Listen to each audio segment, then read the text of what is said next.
Hello and welcome back. So this is the second episode on our time-lapse series. We start where we left off in the previous episode, the Star Tours building. So let's get back with improvisation. So for today's episode I thought of talking about a little bit of the recording you see right now. So the footage you see in the series is sped up by 8 times. So as you can maybe tell already, this video and also the previous video is 720p, so it's standard definition or basically not high definition, and that was mainly due to not having great hardware. I mean, at the time it was quite okay, but with today's standards it's of course a whole nother level. Back then I used a GPU NVIDIA 970 Ti card and an Intel i7 3000 series CPU. I don't exactly know which specific, but yeah, that's what I used to record and stream at the same time here.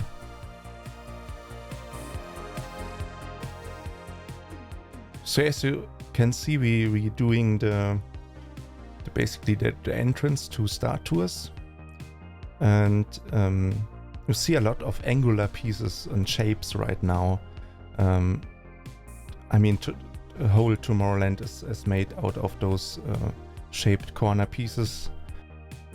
And you see me place down here the entrance or fast pass entrance. I think it's the fast pass entrance. Let me know if it's not. But when back 7 years ago, when I looked it up, it was the fast pass entrance. So why I say that, it's mainly because many rides or like little areas in the park, they change over the years. So for example, I remember for the Peoplemover on Tomorrowland, which we built later on, or like the little area, relaxation area or dining area behind Jolly Holidays Cafe besides Adventureland. It's also completely revamped in a way.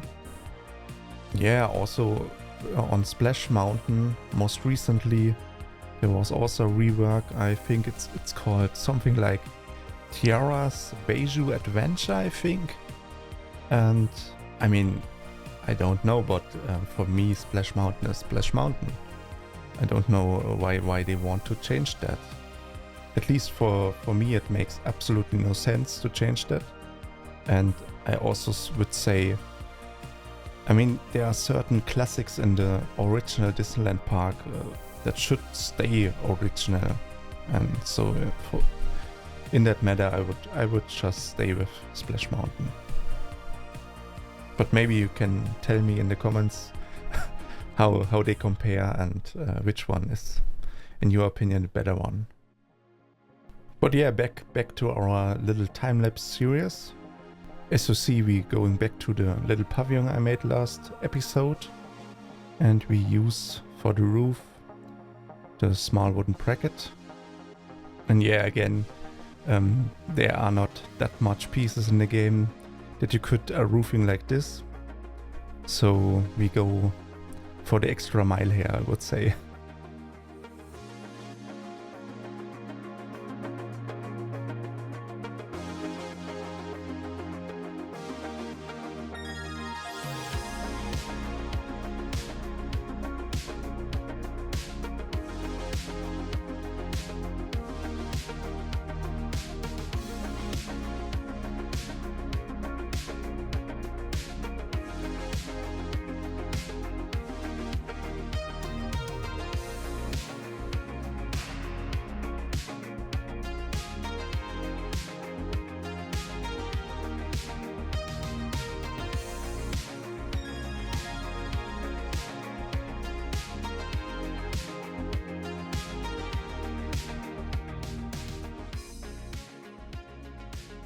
Yeah, and at this point I think I'm improvising here, because I'm don't have the reference image up in the top left. So I think I just improvise at this point, because there aren't any reference images that are really telling you how this area looks. But I think it's okay for that purpose. But actually, this is actually quite some important point when you're doing. Let's for example say when you're doing Pirates of the Caribbean ride, for example, like I did, and you have a really important area you work with in the ride, and basically you go through the people's POVs, and most of them don't look there where I want them to look, because they always look, of course, to the things that are most interested to them. But I'm actually interested where's the toilet, where's the restroom, where's the emergency sign, where's this and that. And it can be quite a struggle to actually know, or basically say, okay, I have modeled this area completely to absolute accuracy. But yeah, I mean, as in the previous episode, you always have to keep a balance here, otherwise you go really mad.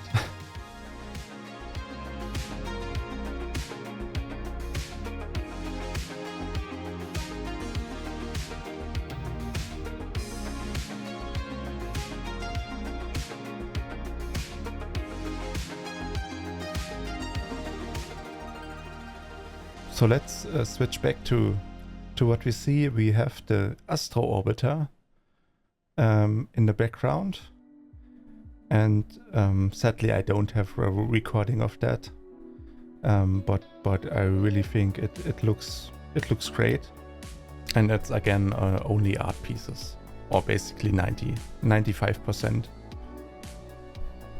And so normally the ride would actually spin around. But yeah, I mean, there is no real way to make it work in Planet Coaster 1. And so I think for Planet Coaster 2, I mean, they announced this feature that you can actually place scenery on moving or rotatable objects. So I'm really excited for that feature in the sequel. So maybe let's just talk a little bit about the sequel, Planet Coaster 2. So when I heard of Planet Coaster 2 the first time, I was basically editing the first video I released on this channel.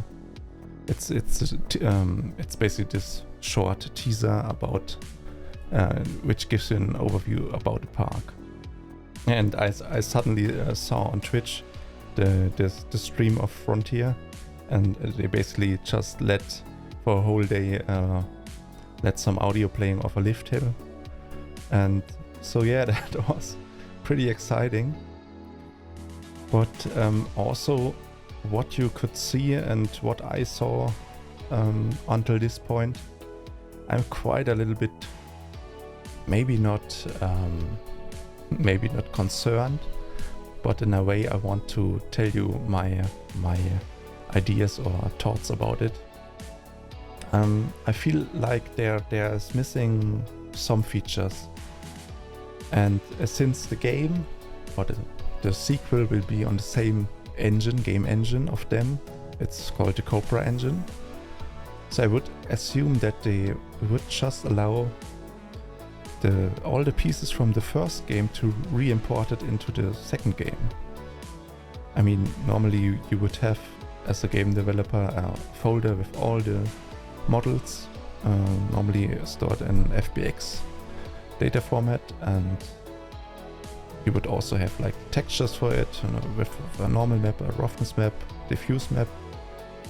And so I would assume you have all this already in the first game. For me, it would be just foolish to throw away all this content. I mean, it's there, just use it. Because at this point it feels to me like I already saw many people on Reddit, for example, or everywhere on social media basically writing, oh yeah, it's the last days of my park that I worked hundreds and thousands of hours on, and and it's gone basically. And I just find that kind of sad, because when you look on like Steam Workshop, there are so many amazing people that basically worked so much and so many hours, and I just don't get it, because like I can imagine there are also people that have the same thought process like I am, that everything with the release of the second new game, it's basically all gone because I can't reuse all the awesome stuff I did in the first one and just import it in the second one. You would kind of get something what we call in Germany a Zwickmühle. So you have basically a situation where you have to decide which, in this case, project I would continue. Stay I in Planet Coaster 1, continue this project, or should I completely redo the project in the second one? And also, don't get me wrong here, I would love to play the second one and have all the benefits of the better performance, the water parks, the better graphics. And maybe Frontier already included that feature, would be absolutely glorious. And also I don't find it right to talk about a game that's not released already. I mean, we only know that of what we saw in the trailer, and maybe from some content creators we also heard about maybe upcoming features. And so I find there is a natural right for the people, especially that were playing the first game and helped with their creations, to basically fill up the workshop, and also all the content creators that helped the game to grow. I think there's a right to actually talk about this. Maybe it's not only about Planet Coaster 2. I mean, I would be already satisfied by a lot if the first game would receive an update, so that you could update the Cobra engine to it.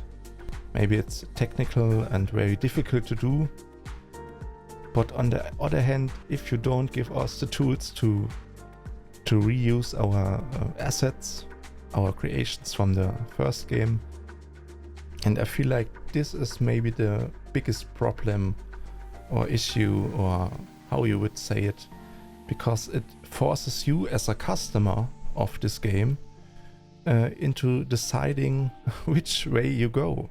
So for my project, shall I stay old school and stay with 20 FPS on average with my park, or should I redo everything, invest 2000 hours and build the same park, or maybe even another park, who knows, in the sequel?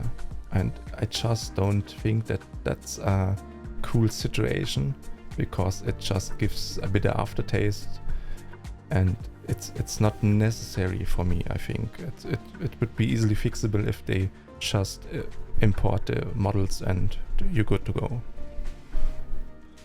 So in that regard, I hope maybe Frontier already fixed it. Then I have said nothing, but let's just save.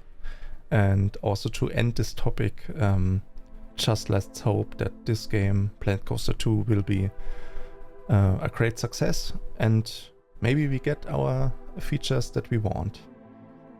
And so I rambled a lot about this topic, but it's really personal and very important to me. But let's get actually back to what I'm building and what you see here. So basically you see the contours, and right now I'm doing basically those angled shapes for the support structure beneath the Peoplemover. And you also see me here trying to make this structure symmetrical, or so that it can be mirrored on the other side. I know there are quite a lot of art pieces here. Okay, I hope you excuse one last bit to Planet Coaster 2. Maybe the second most feature I want in the game are art pieces. So those art pieces could be selected to have a certain texture to it, certain crunch map you would call it in 3D modeling. So in that fashion you wouldn't need all the pieces that we know and love and Planet Coaster 1, but only have art pieces, but have them with the selection for textures and different surfaces, different roughnesses, so they would actually shine or be more matte. And I think with just art pieces you could build everything, because you also get a scale feature in the second one, and until this point the limits are gone, completely gone. I mean, you can build everything at this point then. Yeah, so let's call it really an end here for Planet Coaster 2, and let's get back to the recording.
So here you see me actually measure out the distance from the mural to the basically the end of the building on the right side, and to make it perfectly symmetrical on the other side, because again we need this perfect symmetrical, and therefore it has to be basically the same measurements on each side, so that later the track can actually go into it and that it looks symmetrical.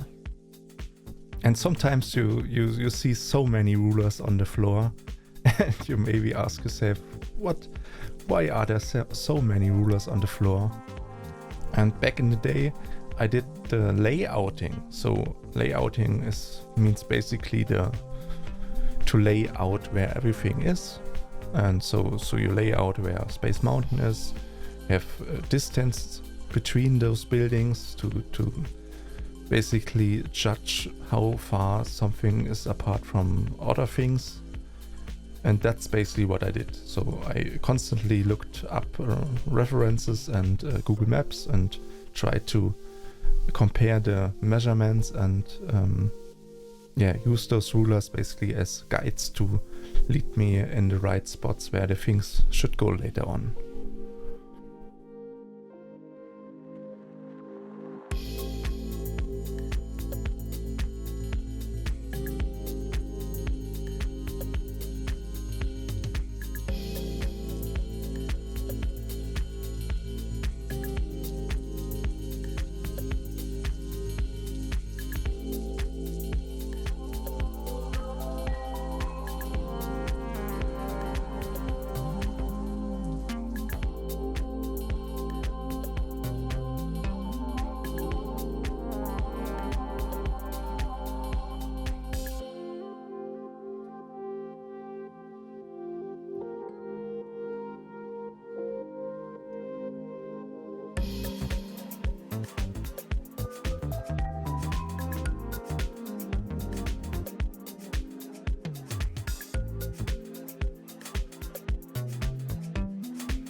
So here I'm doing basically the opposite side of this flower bed with those hedges, and now placing down this tree. So in a bit you see me laying down some rocks on this tree, and I found out over the length of the whole project that always when you placing down foliage, that you want always to have some rocks, and mostly they are right besides those foliage or even clipping into it. And I found out that it's mostly it gives a certain contrast. So you have the foliage and the rocks, so you have green and grayish color, and this combination in between, I think it makes the whole thing just look a little bit more dynamic and lively and ultimately realistic. I mean, at this point you could even start a complete discussion and topic about composition, because it's basically composition. It's some form of knowing how many or how less you want of in this case the natural elements to work between each other, and I think it's just something you have to repeat and repeat and repeat, and at some point get a little bit better and better and better, and at some point you are quite good at it. And I mean, it's some form of skill maybe. So therefore I have the most respect for people that are building a park completely out on their own, out of their mind basically. So what I'm doing is basically recreating and not invent a completely new park from the ground up. So therefore I think I have a little bit easier job at that, but in those cases where you have to place down foliage, composition is basically the key word here. And of course there are also lots of books about it, so you can actually study it. But at the end, practice makes perfect.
I have to say that this footage right now is maybe not the most entertaining one, but I mean, it's an important part of the whole process of the park, because those areas, especially the backlot again, or basically parts where the guests that are later walking through your park, they won't see this area.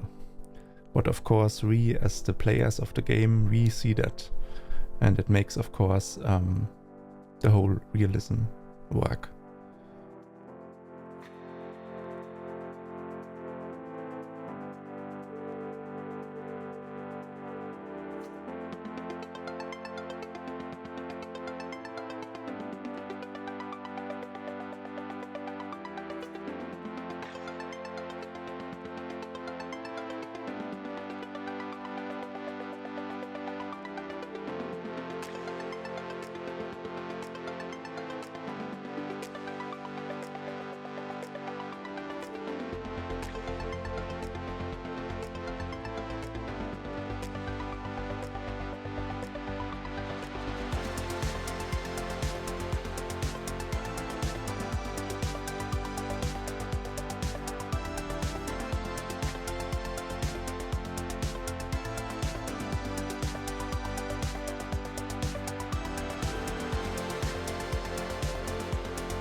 So occasionally you see the Astro Blasters building from Buzz Lightyear shine through in the background.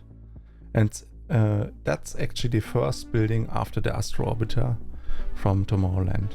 But again, it's sadly not recorded.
So we come close to the end of the second episode.